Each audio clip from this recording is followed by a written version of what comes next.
क्या आप किसी प्रॉब्लम को सॉल्व कर सकते हैं बिना उसे समझे?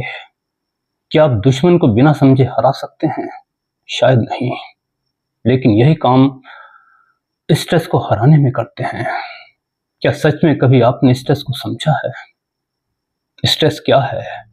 बॉडी में पैदा कैसे होता है? कब होता है? इसका काम क्या है?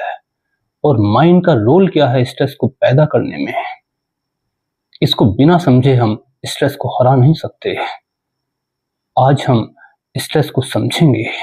स्ट्रेस आपकी बॉडी का रिस्पॉन्स है परसीव्ड थ्रेट या डिमांड के अगेंस्ट, रियल हो या इमेजिनरी। इसे एक रस्सी के और सांप के एग्जाम्पल से समझते हैं। अंधेरे में जब आप रस्सी को सांप समझ लेते हैं तो आपकी बॉडी बिजली की तरह एक्शन में आ जाती है और आप दूर हट जाते हैं। दिन में वही रस्सी आप पे कोई स्ट्रेस रिस्पॉन्स पैदा नहीं करती, तो आपका परसेप्शन स्ट्रेस पैदा करता है। अब स्ट्रेस की बायोलॉजी क्या है? स्ट्रेस आने पर शरीर में क्या होता है? जब आपका एमिगडाला स्ट्रेस को डिटेक्ट करता है तो वो HPA एक्सिस को एक्टिवेट करता है। ब्लड में कॉर्टिसोल और एड्रेनलिन हार्मोन्स रिलीज होते हैं।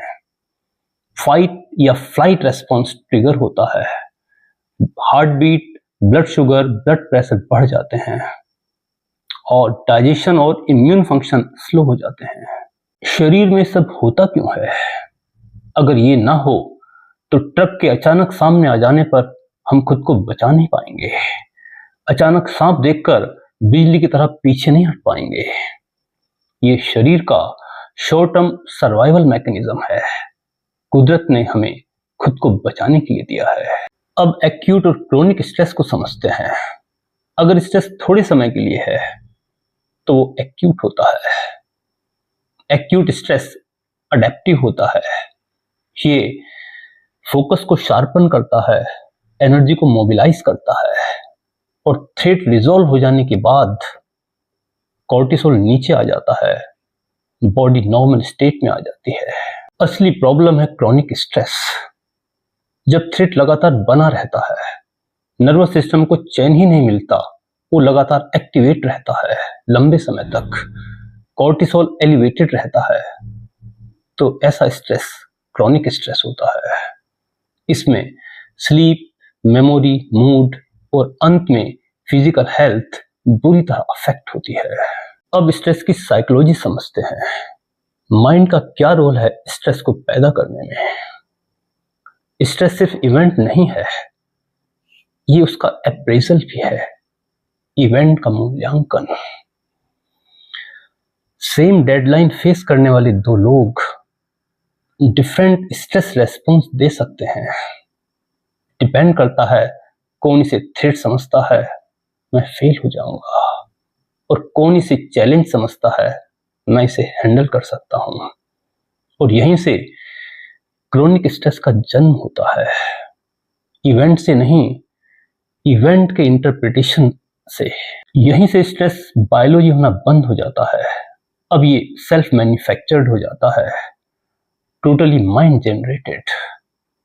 कोई स्टिमुलस जैसे कोई डेडलाइन, ईमेल, बॉस का कमेंट एक न्यूट्रल इवेंट है।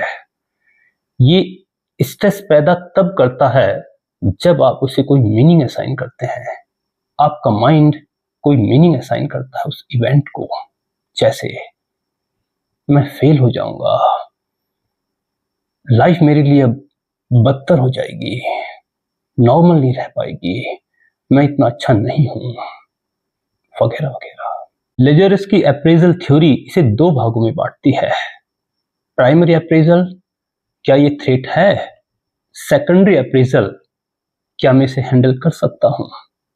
अगर सेकेंडरी अप्रेजल ये है कि मैं इसे हैंडल नहीं कर सकता, तो इससे पैदा होने वाला स्ट्रेस आपको अब नुकसान पहुंचाएगा, आपके शरीर को, आपके सेंस ऑफ वेल बीइंग को। और अगर सेकेंडरी अप्रेजल ये है कि मैं इसे हैंडल कर सकता हूं, तो यहां पर गेम पलट जाता है। अब आप स्ट्रेस को टूल बना सकते हैं, यूजफुल बना सकते हैं।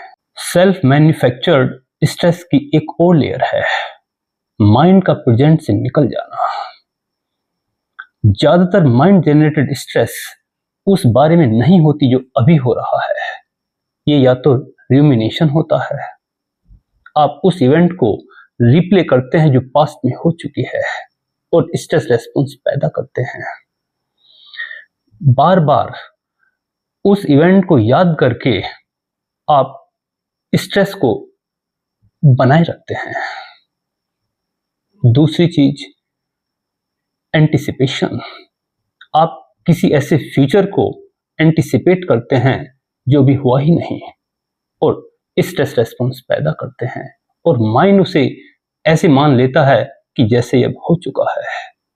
यहां पर अब डिफॉल्ट मोड नेटवर्क एक्टिव हो जाता है। क्रोनिक स्ट्रेस में default mode network hyper active हो जाता है, यानी नैरेटिंग माइंड से निकलकर प्रेजेंट मोमेंट के डायरेक्ट कांटेक्ट में आ जाना अब आपके लिए लगभग इम्पॉसिबल हो जाता है। आशा है स्ट्रेस को समझकर अब आप उसे बेटर मैनेज कर सकते हैं। अगर ये वीडियो आपको यूजफुल लगा है तो इसे उन लोगों को शेयर जरूर करें जिन्हें इनकी ज़रूरत है, और कमेंट में लिखकर बताएं अपने एक्सपीरियंसेस और एक्सपेरिमेंट्स स्ट्रेस पर। मिलते हैं अगली वीडियो में।